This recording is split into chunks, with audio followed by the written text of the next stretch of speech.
Good day everyone, this is Sky Ripa and you are watching Man Cannot Ride. I've been out for 5 days.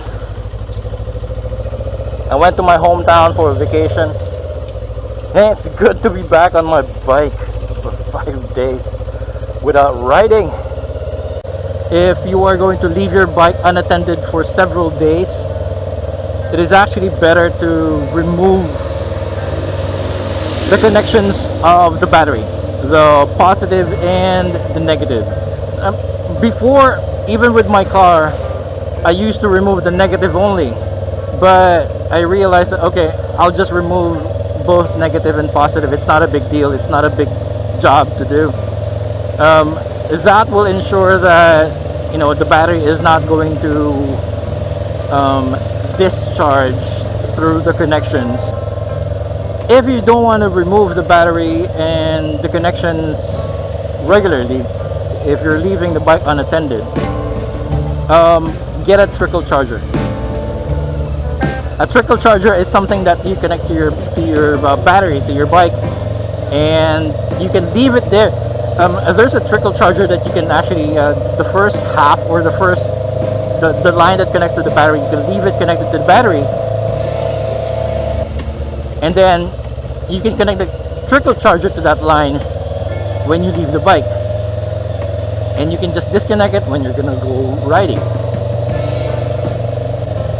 But the main reason why I disconnect my battery from my bike when I leave it unattended for several days is because it will give the bike a chance to wait. Somebody's okay, what I'm saying about the removing the battery, now it helps me to reset the long-term fuel trim. There you go, LTFT. Now the long-term fuel trim is a parameter in the ECU that the ECU is using to control the overall fueling of the bike to achieve the targeted air fuel ratio.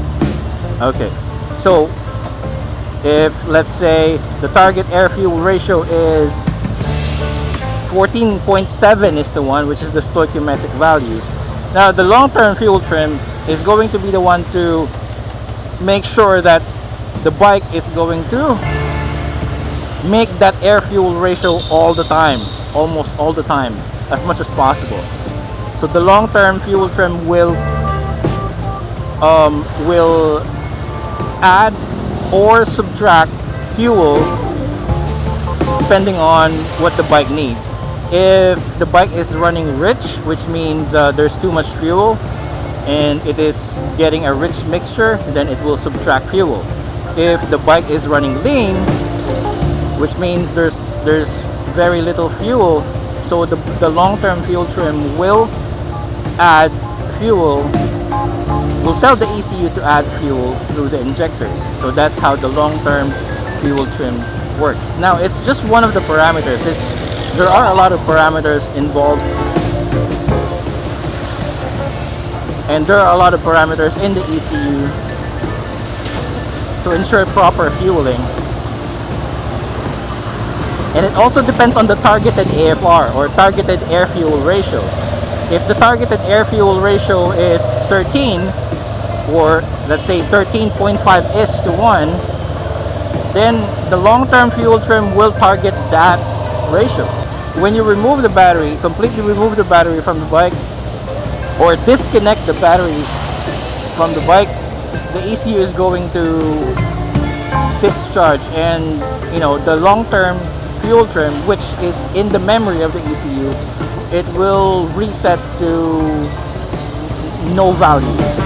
The good thing about that is now that I'm back on my bike, now I'm giving the bike a fresh start, or a fresh memory of LTFT, or long-term fuel trim. Now the bike is learning what's happening to it, so it's learning again the fueling, the conditions of the sensors, so it will recreate the long-term fuel trim table that is optimum for the bike. So that's how important the long-term fuel trim is.